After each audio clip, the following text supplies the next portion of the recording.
What is good, Tesla family? It's Ray J back with another video, and in this one I want to break down what's happening with Tesla, SPY, Nvda, the QQQ, and a couple of other tickers. I'm also going to break some big pieces of news that just came out for Tesla, it's helping the share price push a bit, and some very important levels to be watching for on the charts. But before I break the devil's information, before I get into any more details, let me just mention a couple of things. I am firstly not a financial planner, so take nothing I say as financial advice. And also, if you guys can, please check out the Moomoo link, which is down below and in the description. If you sign up for Moon, deposit $100, you're guaranteed 7 free stocks, and the offer ends very soon in just about 11 days. Anyways, when it comes to Tesla, I just want to say that right now, Tesla's trying to push a little bit higher. Tesla was stuck in this range, trading very, very sideways for the last day and a half. And now we're actually breaking above our and holding above our 4-hour 200 EMA, which is a good sign so far. And Tesla's approaching the resistance in this 178 zone. So overall, Tesla's building some strength. That's because we had some good pieces of news that came out. Now, the first thing is I've been talking about this since like the end of the day yesterday. Tesla has gotten approval to expand its German Gigafactory to help increase its overall capacity and to grow as time goes on. That is good news for them, despite the backlash that they got from a lot of protesters and such. But that is the first piece of good news. Another big piece of news came out right here involving the Chinese developments. So Tesla's planning a data center for self-driving in China, according to big reports. And Tesla also popped when this news came out. This is also playing a big role in why Tesla's kind of performing the way it is. So this is actually very important for FSD development over there as well.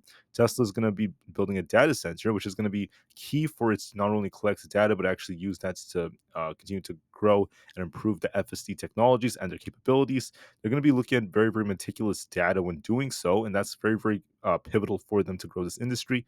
So I think that this is going to be some big news because with this potentially coming out, this is going to give them a supervised full self-driving development. And with more technology developing over there, I think that this is going to give them a bigger edge to develop it in the US and China simultaneously. And on top of this, by using all this data, kind of gaining it from other sources, because Tesla's going to outsource its data, that's going to be a lot more useful for improving their algorithms and such. So that's actually some big news for them. It's going to make a lot of sense for them to actually do this. And this is going to be very, very big news, at least moving forward. On top of all of this, there was some talk right here about how some Tesla's shares are seeing some challenges in getting Elon Musk's pay package approved by shareholders. So we'll see how things go. There's been a lot of talk about this. There's a big vote coming up in June so far. People have different views about this. That is something else worth noting. But anyways, going back to Tesla, I just want to say that right now, we saw Tesla push up to this 178 resistance. To be really strong, you want to break this and actually try to break above 182, and then we're going to really start pushing. We haven't really done that yet, so we're not like extremely bullish to the point where we're running extremely hard. It's nothing like that, but we are building some strength, and we are actually favoring bulls a little bit more since we got this very, very tight price action. Tesla's trying to outperform the market, at least to some extent. If Tesla were to lose 175 again, then we re-enter this chop zone between 172 and 175, and losing that would turn us back to bearish if we lost 172.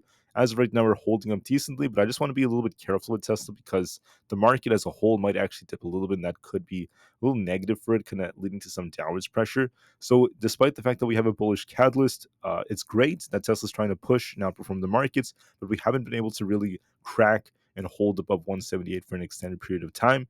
So Tesla still has some tight resistance that's worth mentioning, and I think that it might just shuffle in this range for now. So once again, to be really bullish, you want to break 182. To be bearish, you want to see it lose 172. And if we lose 175, we could just enter this chop zone between 172 and 175. Right now, I think Tesla's just going to shuffle in this area. It's going to try to maybe retest 178 and just continue to trade sideways up here.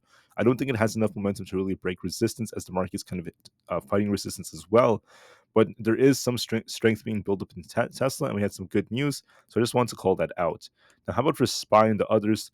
Looking at SPY, what I said was very, very close to what's actually happened. So we have this temporary high at 531.5. We got a big red bar yesterday, and this is actually leading to downward pressure for SPY. SPY attempted to rebound a bit, and now it's actually turning back down, and it's kind of shuffling right now, showing a little bit of weakness. So I personally think that there's going to be more downside coming going into next week looking at this trend, because what's happening is we came down here, we're establishing a lower high. We came just under the 530 zone, so the zone right over here. So we came just short of it, and SPY is starting to build a little bit more weakness right here. So there is a risk of it kind of coming back down, potentially falling to these lower levels. I'll be watching 528 as support and then 526.6. We have resistance at 529.5 and 530. Overall, SPY is showing signs that it might actually switch its trend. For this to be bullish, you want to see it get a nice close, at least above 534 today. We're not really doing that. We're not too close to that. And it looks more like it's actually favoring bears, and there's a bigger chance we're going to see a little bit more downside going into next week. For Nvidia, exactly as predicted. I said Nvidia might get a little pop towards this 950 area and watch to see if we establish a lower high. What happened? We had our high at 958 going into yesterday. We came down, we established a lower high at 950. Now we're dipping again, exactly as predicted. We called all of this out in my previous videos. So with that happening, there's a little bit of weakness being established in the markets. Nvidia is also contributing to this. So we're going to be looking at support at this 930 area and also at 927. That's our 4-hour 20 EMA. So there's a little bit of weakness on Nvidia. We could be dipping to the lower 930s, and I could see this actually negatively affect the markets.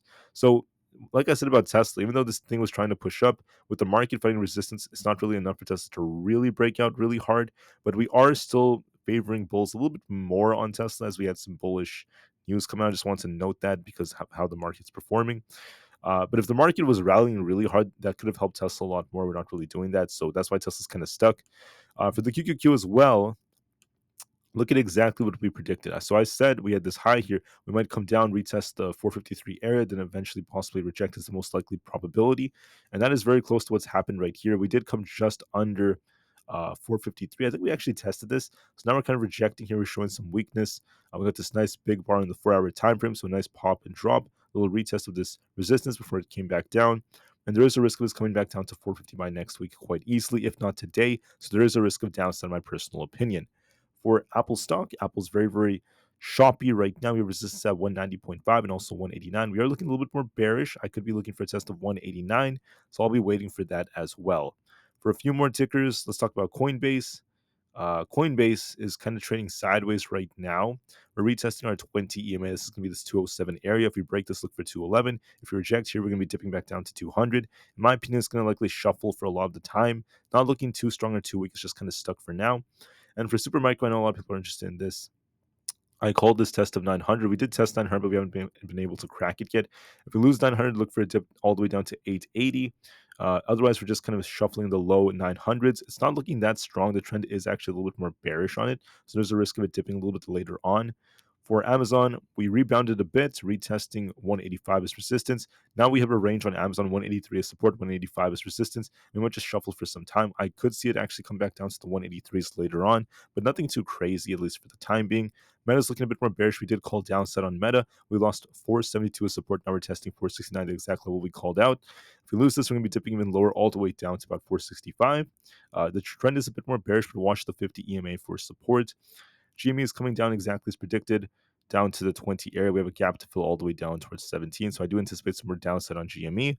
And for AMC, we're looking a bit more bearish. Going to be looking for a test of 4.4, then eventually for 3.92.